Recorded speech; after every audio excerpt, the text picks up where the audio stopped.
Hello, everyone. I am excited to get back into our Sermon on the Mount series. After 9 messages on the Sermon on the Mount, I took a break for the summer for our new baby season, and then there's the High Holy Days, and one thing after the next. But here we are. I'm excited to start again. If you'd like to catch up, those earlier messages are on the website in a Sermon on the Mount series page.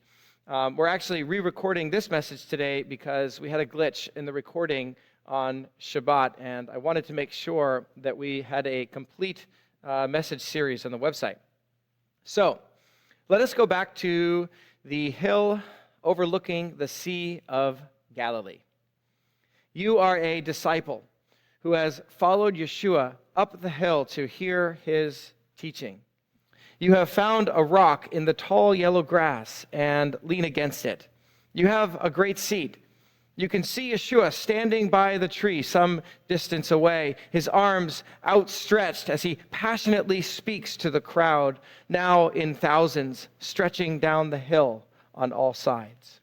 Repeaters stand down the hill echoing Yeshua's words to those further down.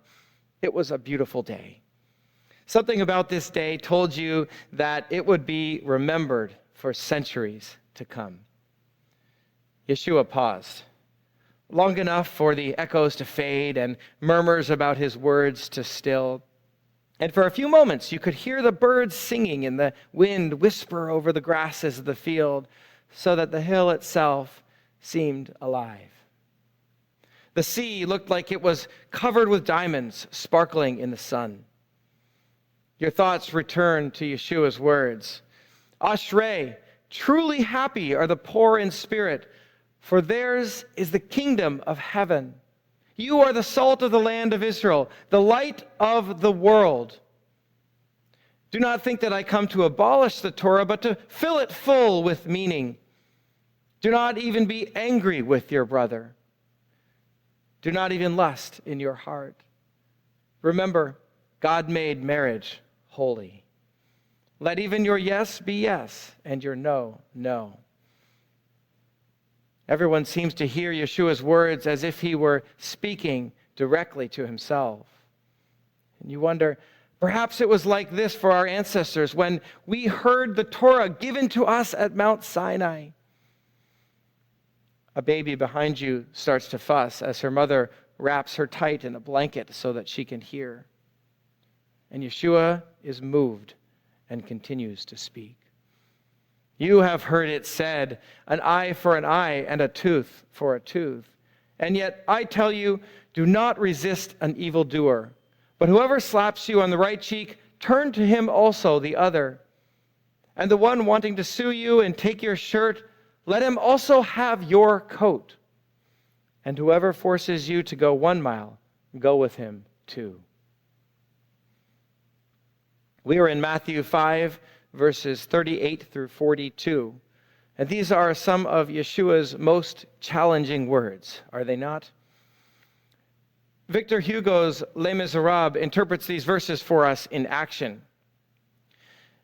Jean Valjean is put in a work camp for decades after stealing bread to feed his family. He escapes hardened and bitter. He is taken in by Bishop Muriel, but he leaves in the middle of the night, stealing the silver from the bishop's home. Later, the police bring Jean Valjean and the silver back to the bishop and ask, "Are these yours?" The bishop says, "Ah, yes, I gave them to him. And you also forgot the silver candlesticks. Let me go get them." It begins a spiritual renewal and transforms his life. It's a beautiful scene. I've wondered, what exactly does Yeshua mean with these provocative words? If you're sued, give even more than what you're sued for? If someone steals your iPhone, offer them the earbuds to go along with it and say, "Oh, I forgot the charger. Let me go get it." Let's dive in and see if we can unpack these verses. To begin, we need to understand the Torah he quotes from. Yeshua says, "You have heard that it was said, an eye for an eye and a tooth for a tooth." This is written in 3 places in the Torah: Exodus 21:24, Leviticus 24:20, and Deuteronomy 19:21. Each has its own context, but Leviticus summarizes the principle well. If anyone injures his neighbor, as he has done, the same is to be done to him. Fracture for fracture, eye for eye, tooth for tooth. Just as he has injured someone, so it shall be done to him. Exodus adds hand for hand, foot for foot, burn for burn, wound for wound, blow for blow. Gandhi was attributed with the saying, "An eye for an eye will make the whole world blind." In the Fiddler on the Roof, after they hear they must leave Anatevka, a villager says, "We should defend ourselves, an eye for an eye and a tooth for a tooth." And Tevye said sarcastically, "Very good. That way the whole world will be blind and toothless." While these quotations are a clever critique, they actually reflect a common misunderstanding of this principle in the Torah, that an eye for an eye means to take revenge. This misunderstanding comes from an early Roman use of lex talionis. Lex talionis is Latin for law of retaliation, the principle that the punishment for an offense should be equal to the severity of the crime. Rome's law code, the 12 tables, applies lex talionis like the Torah. If a man broke another's limb, the victim could inflict the same injury upon the wrongdoer. The difference was that in early Roman law, the injured party had the right to personally inflict punishment without involving any formal court system. Lex talionis became a license for revenge. When we read the Torah in this light, it seems like Moses is requiring revenge and ensuring that no one gets away with anything, just like Rome. And if we understand Moses this way, then we might think Yeshua is now replacing the old harsh law, an eye for an eye, with a new law of love and mercy. Do not resist and do not take revenge. Otherwise, wouldn't the whole world be blind? The problem with this reading is that the Torah also forbids taking personal revenge and is filled with love and mercy. It says in Leviticus 19:18, "You are not to take revenge, nor bear any grudge against the children of your people, but love your neighbor as yourself." Proverbs 20:22, we read, "Do not say, 'I will pay back evil.' Instead, wait for the Lord, so that he may deliver you." In Exodus, God is merciful and compassionate, and we are to be the same. In context, an eye for an eye is not about revenge at all, but the opposite. It's intended to control and limit revenge. There are a few key differences in what the Torah actually says about an eye for an eye versus how it is interpreted through a Roman version of lex talionis. First, the Torah requires a judge to determine and administer the principle based on all the difficult circumstances. In the Torah, an eye for an eye is not an individual's right to personal revenge. It's a larger principle that a judge may use in a court setting to prevent violence from escalating. Second, while an eye for an eye would be brutal if taken literally, it's intended to limit the victim or his family from never-ending cycles of revenge. Rabbi Russ Resnick, in his book Divine Reversal, comments that while we might worry about legalism, or we might worry here about too much law, for most of human history, a greater problem was lawlessness, or too little law. He describes a series of interviews with women from an isolated tribe in New Guinea. Woman after woman, he says, when asked to name her husband, named several sequential husbands who had died violent deaths. A typical answer went like this: "My first husband was killed by raiders. My second husband was killed by a man who wanted me and who became my third husband. That husband was killed by the brother of my second husband, seeking to avenge his murder." This is an example of a people group with no limits on revenge. The tendency of human beings is not an eye for an eye, really. It's more like, you called me a name, so I'm going to kill you and your whole family. And this is what happened in our Parsha. Shechem defiled Dinah.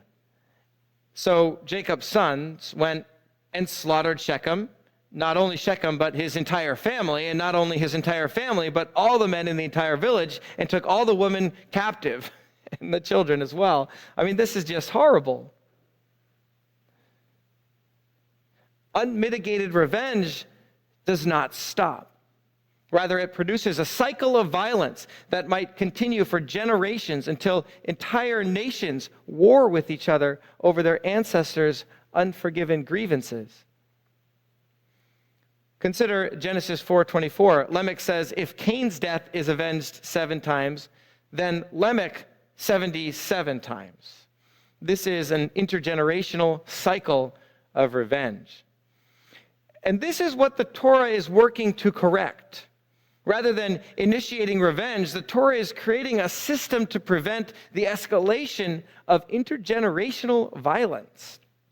Consider when Yeshua is asked, how often should we forgive our brother when he continually sins against us? Yeshua says 70 times 7 times. He doesn't just mean 490 times. He means we forgive to undo Cain and Lamech's cycles of hate and violence in the world. Yeshua came to break this cycle of violence and hate. And thirdly, we have no evidence that these passages in the Torah were ever taken literally. First century historian Josephus says that disputes were resolved with monetary compensation in the first century. The rabbis of the Talmud, who often reflect Second Temple practices, universally understand these verses as meaning financial compensation rather than physical punishment. An eye for an eye means pay the monetary value equal to the damaged eye.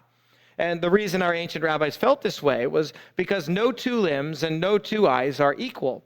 The destruction of one could not actually be compensated by the destruction of the other. They use the example, if a blind man took out the eye of a man with sight, it would make no difference if the blind man lost his blind eye. Commenting on these verses, the Mishnah breaks down 5 categories where financial restitution needs to be made in the case of injury.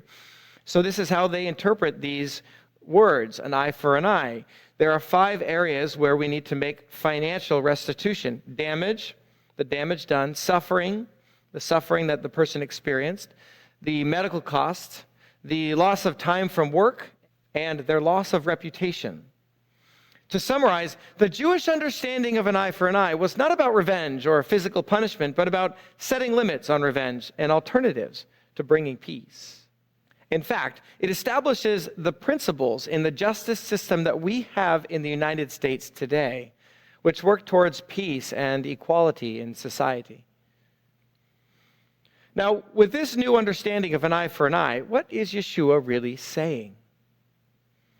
In our previous messages on the Sermon on the Mount, I've been calling this section Torah from the inside out. Earlier in the chapter, Yeshua says, I'm not here to abolish the Torah. Instead, I am here to fill it full. He's not asking his followers to depart from the Torah. He is asking his followers to live the Torah from the inside out. Torah says, do not murder. What's at the heart? Leviticus 19:18. Do not even hate your brother in your heart. The Torah says, do not commit adultery. Yeshua says, do not even lust in your heart. The Torah permits, even requires oaths at times, yet in your heart let your yes be yes, and your no, no. How can we understand an eye for an eye from the inside out? At the heart is to break the cycle of violence and hate in our world and to bring peace. You must be peacemakers for the sake of love. Yeshua's charge to us zeroes in on this mission in a provocative way. Yet I tell you, do not even resist an evildoer. Do not even resist an evildoer. What does he mean? How can we just stand by and do nothing? This isn't what he means. Yeshua now gives 3 practical examples for what to do in the face of evil, specifically the evil that he and his disciples were confronted with in his day. And now here's where first century Jewish context becomes critical. Our first example, whoever slaps you on the right cheek, turn to him the other cheek also. A right cheek slap is very specific. Assuming the slapper is right-handed, it means a backhanded slap across a person's right cheek. This is a sign of domination. It's a slap of dismissal and humiliation that puts the slapper over the victim. You could hit back. That's one possible response. But that would only escalate violence, and it would be likely deadly in the case of their Roman oppressors. Now, cowering back is another option, but that only keeps the unjust system in place and gives the oppressor more power. So Yeshua offers a new way. Stand your ground and offer the left cheek also.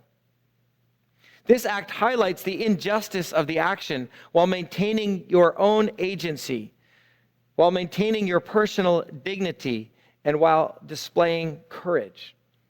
The second slap, if it comes, is now your own choice. It's no longer your oppressor's. And this also forces your attacker to strike with an open hand, more as an equal slap. It forces the other person to treat you like a human being and shames the slapper. Yeshua's words may also be drawing from Lamentations 3. Let him offer his cheek to the one who strikes him and be filled with insults, for the Lord will not reject forever. Lamentations is a book lamenting the horrors of the Babylonian siege. In Lamentations, God is saying here, you can turn the other cheek. You can receive insults because of the hope that God will return and deliver one day. This is an action which preserves the things that the bullies of the world seek to take away: your own agency, your humanity, and your faith in God's promises.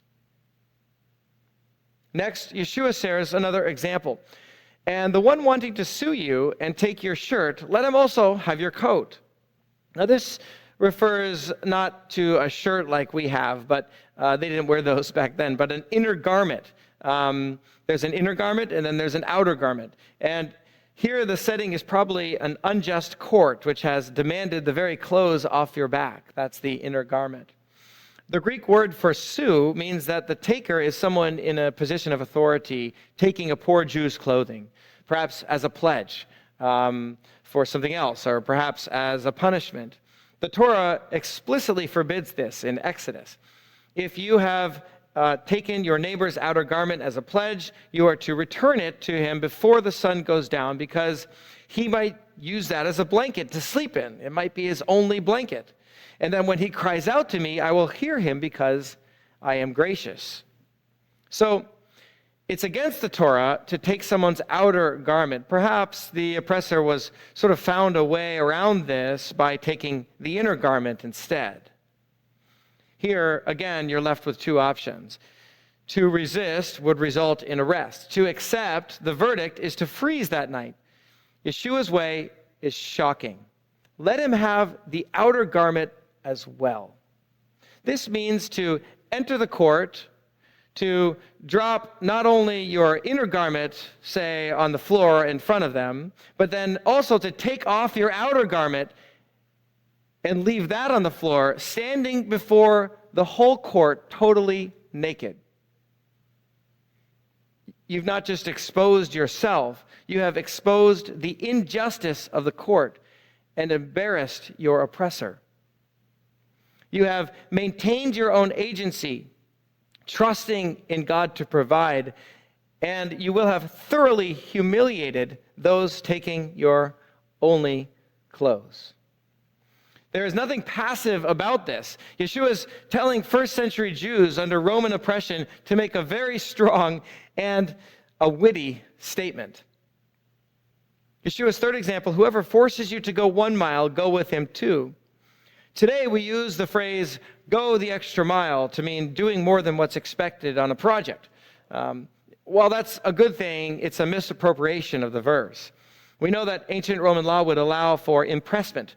That meant that a Roman soldier could force any subject of their occupied territories to carry their gear for a Roman mile, which was 1,000 double paces, a few hundred feet shy of our mile today. This was no easy task. A soldier's backpack would routinely weigh around 100 pounds. We see something like this when they forced Simon to carry Yeshua's crossbeam. The same word is used in Greek. Refusing would risk beating. To comply is to be humiliated. Again, Yeshua's way, carry the baggage willingly. But don't stop at the first mile, carry it a second mile of your own volition. To force a person to carry your things makes that person like a pack animal. But to carry the burden willingly, even a second mile, refuses to allow the oppressor to dehumanize you. Your courage, your faith, and your generosity will humiliate him. Yeshua is not teaching complacency and weakness. When resisting would be disastrous and giving in would break their spirit, Yeshua is teaching us how to be creative peacemakers while maintaining our humanity and dignity and honor. Now, to clarify, I don't think this means that it's never right to resist evil. Remember, Yeshua throws over the tables in the temple when he sees injustice. As Rabbi Russ Resnick shares, it is one thing for me to turn my other cheek to the other person who struck me. It's another thing to figuratively turn someone else's cheek by not resisting the evil perpetuated against them. Yeshua is not asking us to sit back and watch evil happen to others for the sake of our own personal piety. Think of the Holocaust, when a response was the only right thing to do. If there's a terrorist attack, it's the right thing to do what it takes to keep others safe. In these passages, Yeshua is talking about our own personal response to offense, our own personal response to humiliation and to oppression. The implications of Yeshua's Torah from the inside out are significant. Though we live in a different time and our circumstances may be different, our mission is to work towards peace wherever we go. Now, in the parenting program that I coach for, we simplify this when we teach kids how to work towards peace when they are wronged or when they are offended, either in family life or out in the world. And there are 3 tools that we share, plus a secret weapon. The 3 tools are: 1, to overlook the insult without becoming bitter. This is in the Proverbs. 2, to use your words without being mean. This is in Leviticus, where we're told to confront our brother gently when they sin against us. 3, we get help without complaining. And we see this in Matthew 18. Now, these are prerequisites to further conflict resolution. So these are things that are in the Torah, in the Bible, that teach us about how to respond when injustice happens against us. However, when these do not work, or these are not possible, we use our secret weapon here in the Sermon on the Mount. We turn the other cheek.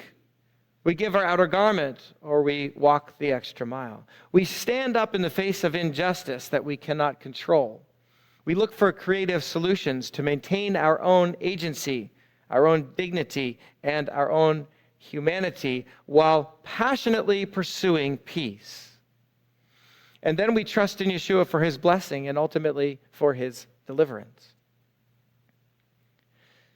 This is Yeshua's solution to how to stand up to injustice when there's no other way to resolve the conflict.